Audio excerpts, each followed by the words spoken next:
수석과 송죽이라. 동산에 달 오르니 그 더욱 반갑고야. 두어라 이 다섯밖에 또 더하여 무엇하리. 더우면 꽃 피고 추우면 잎 지거늘. 소라 너는 어찌 눈서리를 모르는다. 구천의 뿌리 고든 줄을 그로하여 아노라. 자, 친구들, 오늘은 나무들의 목욕에 이어 오우가라는 시조를 같이 공부해 보도록 할 예정입니다. 자, 우리가 시조라고 하는 것은 고전 문학 장르 중에 하나인데, 지금 우리가 쓰이고 있는 이 시의 조상격이 되는 거예요. 그래서 시조는 고려시대부터 생겨났고, 그리고 지금까지도 시조라는 어떤 특수한 형식을 띈 문학 장르로서 발전해서 지켜져 오고 있는데, 이 오우가는 윤선도라는 조선시대의 아주 뛰어난 문인이 지은 시입니다. 자, 여기서 한자로 보면 오우가라고 되어 있는데, 여러분들 이 한자를 읽을 수 있을까요? 자, 오는 다섯 오죠. 우는 벗우. 그래서 다섯 벗, 다섯 친구를 노래했다라고 우리가 제목을 해석할 수가 있습니다. 자, 시조는 이렇게 보면 초장, 중장, 종장 이렇게 해서 세 줄로 이루어져 있는데요. 시조가 굉장히 엄격하고 그 다음에 제한된 그 규칙을 가지고 있기 때문에 짓기가 조금 까다롭고 어려운 부분이 있습니다. 그래서 중학교 1학년에 이 오우가가 소개가 된 것은 선생님 생각했을 때는 조금 맞지 않을 것 같은데, 이 시가 어렵기는 하지만 그래도 현대적으로 해석을 잘 풀이했고, 그리고 이 시에 나타나고 있는 이 비유와 상징적 표현들이 여러분들과 학습하는 이 성취 기준에 잘 맞기 때문에 우리가 수업하는 데에는 별 무리 없을 것 같습니다. 그래서 여러분들이 시조를 우리가 좀 깊게 들어가면 내용이 어려울 수 있으니, 오늘 선생님과 함께 살펴볼 내용은 시조라는 것은 이렇게 세 줄로 이루어져 있구나, 그리고 규칙이 까다롭구나, 그리고 시조라는 것은 고려시대부터 시작이 되었구나 정도만 알면 될 것 같습니다. 그리고 선생님이 또 하나 여러분들한테 소개해주고 싶은 것은, 시조가 규칙이 어렵다고 한 것은 마지막 초장, 중장, 종장, 이 종장에 이 글자가 꼭 반드시 세 글자로 이렇게 고정을 해야 된다라는 거예요. 그래서 반드시 이 세 글자 반드시 종장 맨 마지막 줄에 있는 앞에 세 글자는 늘 똑같이 규칙이 정해져 있다. 이 정도로만 알면 될 것 같습니다. 자, 이 오우가라는 시는 다섯 친구에 대한 이야기라고 선생님이 이야기했는데, 자, 우리 다섯 친구가 어떻게 되는지 선생님과 함께 하나 둘씩 한번 살펴보도록 하겠습니다. 내 벗이 몇이나 하니 수석과 송죽이라 라고 이야기가 나와 있어요. 자, 내 벗이 몇이나 하니, 나의 친구가 몇 명인가 하니 수석과 송죽이라 라고 이야기를 했습니다. 자, 여기 다 한자 말이기 때문에 조금 여러분들이 어려울 수 있는데, 자, 옆에 뒤에 보면 한자어가 있기 때문에 해석할 수가 있을 것 같아요. 자, 수는 뭐죠? 수? 네, 물입니다. 물. 그쵸?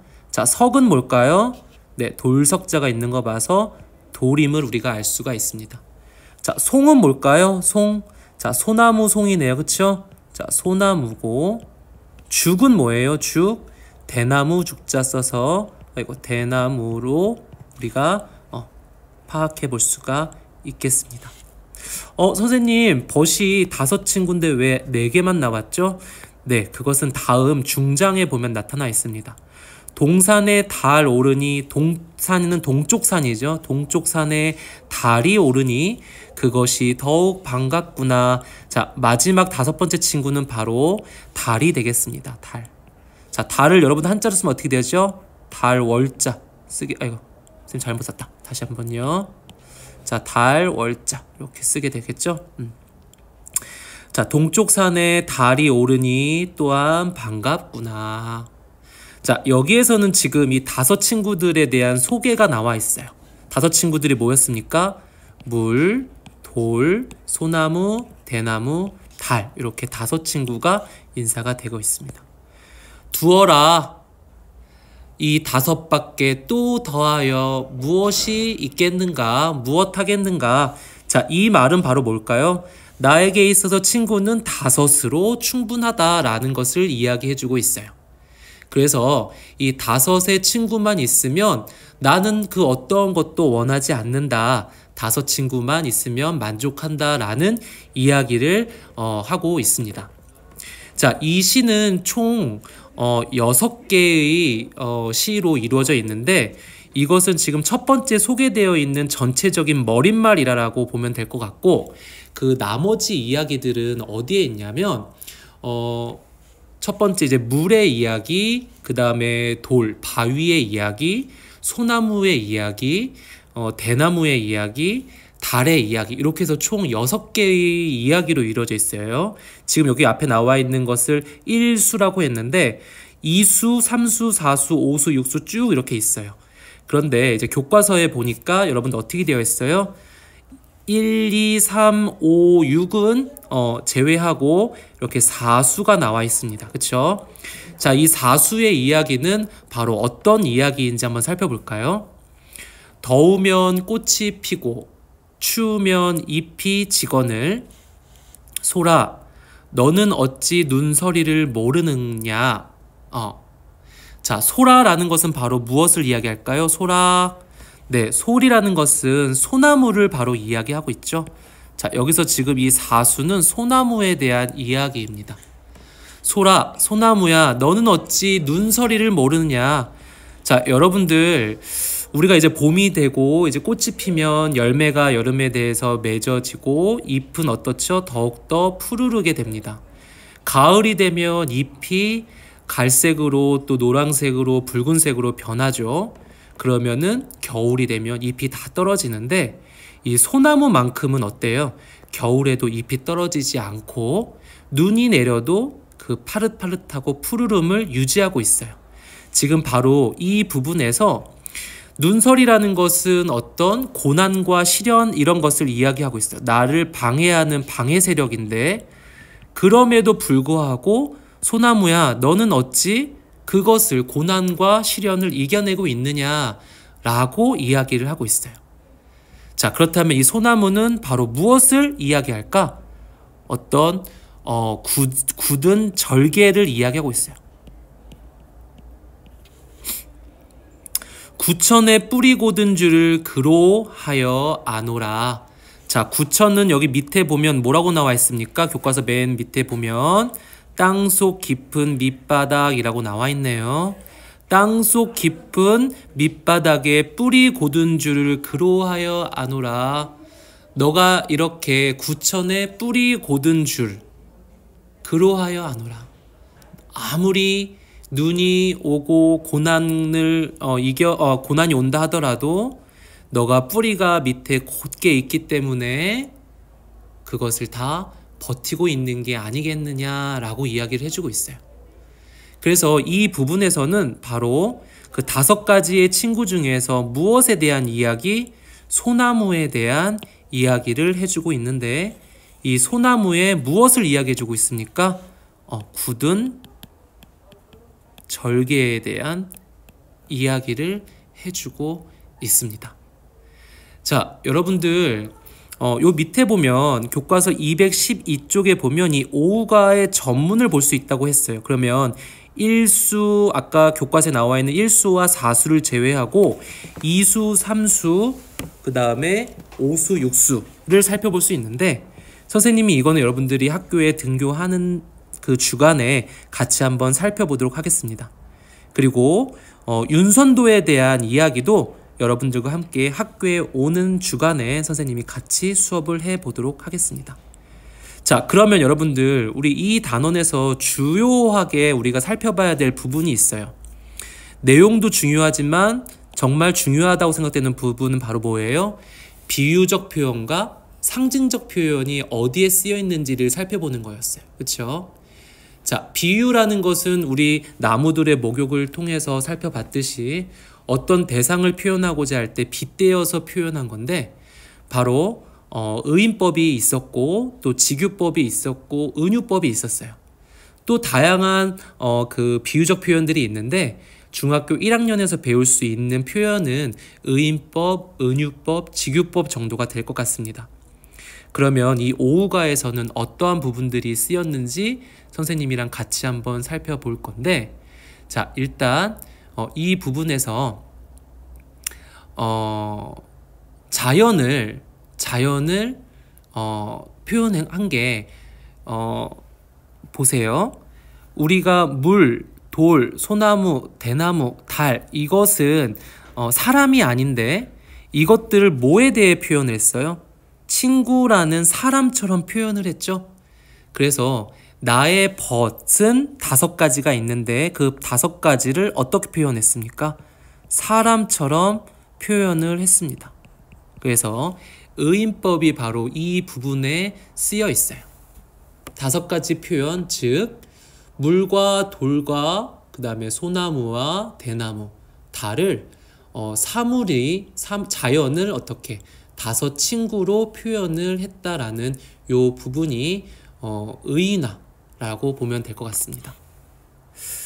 그리고 다음 페이지에 나와 있는 이 내용에서도 소나무야 너는 어찌 눈서리를 모르느냐. 자, 여기에서도 이 소나무야 소라 이것도 이 자연을 벗으로 의인화하여서 표현하고 있죠.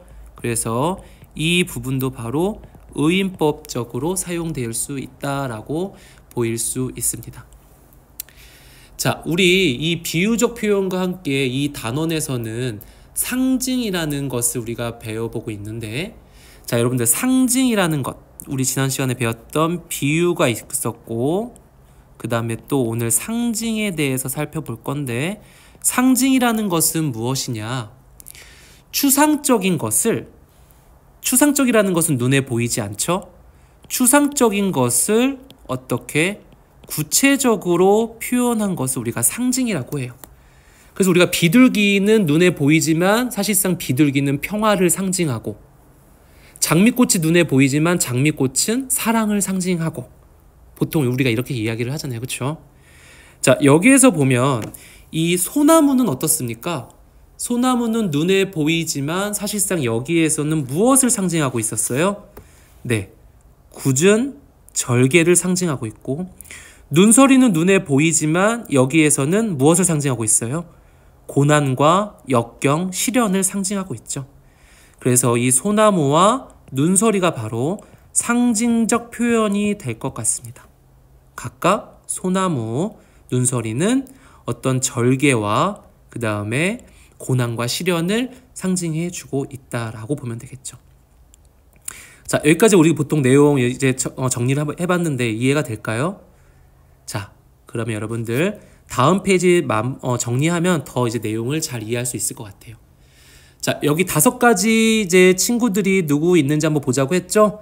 자, 이 오후가에서는 5가지의 벗, 이것을 어떻게 의인화, 5가지의 자연을 사람으로 표현했죠? 그래서 물이 있었고, 뭐가 있었어요? 석은 바로 뭐예요? 바위, 돌이 되겠죠? 그 다음에 뭐가 있었죠? 소나무, 소나무가 있었고, 그 다음에 뭐였어요? 대나무가 있었고, 달이 있었습니다.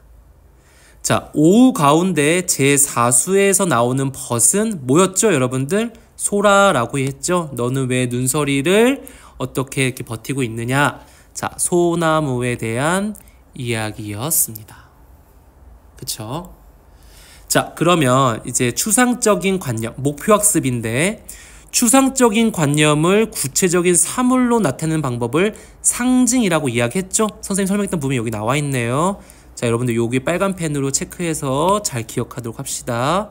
자, 여기에서 쓰인 상징과 그 표현의 효과를 알아보자 라고 되어 있는데, 자, 여기에서 그 솔의 특성이 드러난 식구는 어디에 있었습니까? 솔의 특성이 드러난 식구는 눈서리를 모르는다. 그쵸? 아까 다시 한번 요 앞부분으로 한번 넘어와 볼게요. 자, 여기서 솔에 대한 표현 눈서리를 모르는다. 자, 요 부분이 되겠고, 또 구천에 뿌리 고든 줄. 자, 이 두 부분이 바로 지금 이 목표 학습 1번의 정답이 되겠습니다. 그쵸? 솔의 특성이 드러나는 식구를 그대로 찾아서 쓰는 거기 때문이죠. 자, 그렇다면 우리 다음 페이지로 넘어가서 자, 여러분들 같이 한번 볼까요? 솔은 눈서리를 모른다고 했을까? 왜? 눈서리가 내려도 시들지 않기 때문이겠지? 라고 이야기를 했는데, 자, 보통 우리가 눈서리를 맞게 되면 식물들은 어떻게 되죠? 시들거나 죽죠. 눈서리는 추운 환경에서 나오고, 이 눈이라는 것이 어떻게 해요? 나무들 위에 이렇게 있다 보면 나뭇가지가 꺾이기도 하고, 그러다 보면 죽을 수도 있죠. 그리고 또 구천의 뿌리가 곧으면 어떻게 될까요? 구천의 땅속 깊이 이렇게 뿌리가 깊게 내려가 있기 때문에 어떤 바람이나 그런 고난과 시련이 불어도 이겨낼 수가 있겠죠. 자, 그러한 부분을 이야기하고 있는 거죠. 자, 다음 글 한번 읽어볼게요. 옛사람들은 사람이 마땅히 갖춰야 할 성품이나 덕성을 자연물을 빌어서 표현했는데, 예를 들면 군자의 훌륭한 덕성을 사군자로 표현해서 매, 난, 국죽이라는 자연물을 빌려서 표현했다라고 되어 있어요. 자, 그렇다면 여기에서 이 소나무는 어때요? 여기에서 이 솔 나와 있는데, 이 솔에서의 의미는 바로 어떤 상징적인 의미였었습니까? 네, 굳은 절개, 그 다음에 어떠한 지조, 이러한 것을 이야기하고 있죠. 자, 여기까지 내용이 정리가 되면 여러분들 이 오우가에 대한 내용의 이해를 다 한 거라고 보면 될 것 같습니다. 자, 다시 한번 교과서로 넘어와서 여러분들 내용을 한번 정리해보고 오늘 수업을 마무리 짓겠습니다. 자, 오우가 내 벗이 몇이나 하니 물, 돌, 소나무, 대나무가 있고, 동쪽에서 산에 달이 오르니 다섯 친구가 바로 이렇다. 두어라, 이 다섯 밖에 또 더하여 무엇 달이. 자, 이수와 삼수, 오수, 육수는 생략하고 바로 사수인 소나무의 이야기입니다. 더우면 꽃이 피고 추우면 잎이 지는데, 소나무야 너는 어찌 눈서리를 모르느냐. 구천에 뿌리 고든 줄을 그로하여 아노라. 너는 어떻게 해서 고난과 시련과 그런 역경을 이겨낼 수 있느냐? 그것은 너가 땅속 깊이 뿌리를 꽂고 내렸기 때문이다. 이렇게 정리를 해볼 수 있을 것 같습니다. 자, 그렇다면 이 시에서 전반적으로 말하고자 하는 주제에 대해서 한번 살펴보면, 이 주제는 다섯 친구, 즉 다섯 가지 자연물에 대한 이야기를 하고 있는데, 여기 교과서에서는 다섯 가지 친구에 대한 소개와 함께 소나무의 굳은 절개에 대한 이야기를 하고 있다라고 보면 되겠습니다.